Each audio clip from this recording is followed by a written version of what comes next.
EPFO कर्मचारी भविष्य निधि संगठन ईपीएफओ के गत 29 दिसंबर को जारी परिपत्र में उच्चतम न्यायालय के निर्देशों को लागू करने का आदेश दिया है। क्षेत्रीय कार्यालयों को उच्चतम न्यायालय के 4 नवंबर 2022 के फैसले के पैरा 44(9) में निहित निर्देशों को निर्धारित समय सीमा के भीतर लागू करने के लिए कहा गया है। दिसंबर को जारी परिपत्र में उच्चतम न्यायालय के निर्देशों को लागू करने का आदेश दिया है।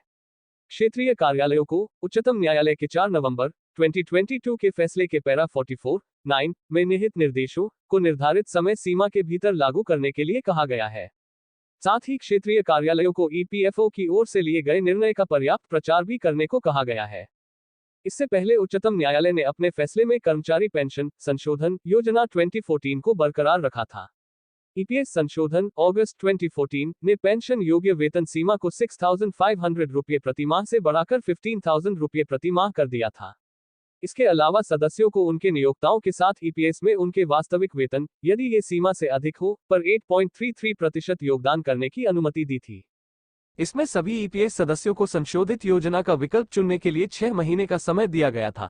शीर्ष अदालत ने अपने आदेश में पात्र अंशदाताओं को ईपीएस 95 के तहत अधिक पेंशन का विकल्प चुनने के लिए 4 महीने का और समय दिया था।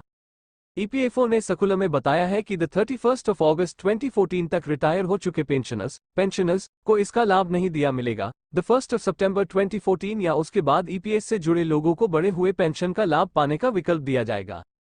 आईपीएफटी ने एनसी देवबर्मा के नेतृत्व में पिछले विधानसभा चुनाव में अनुसूचित जनजाति के लिए आरक्षित 9 में से 8 सीट पर जीत हासिल की थी।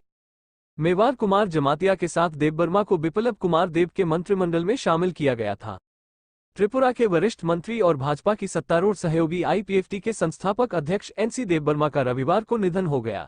इसकी वजह सेरेब्रल स्ट्रोक बताई जा रही है। वह 80 वर्ष के थे। उनके परिवार में उनकी पत्नी, 4 बेटे और 3 बेटियां हैं। Indigenous Peoples Front of Tripura IPFT के प्रवक्ता अमित देवबर्मा ने बताया कि राज्य के राजस्व व वन मंत्री की हालत पिछले कुछ महीनों से ठीक नहीं थी। वह मधुमेह से भी पीड़ित थे।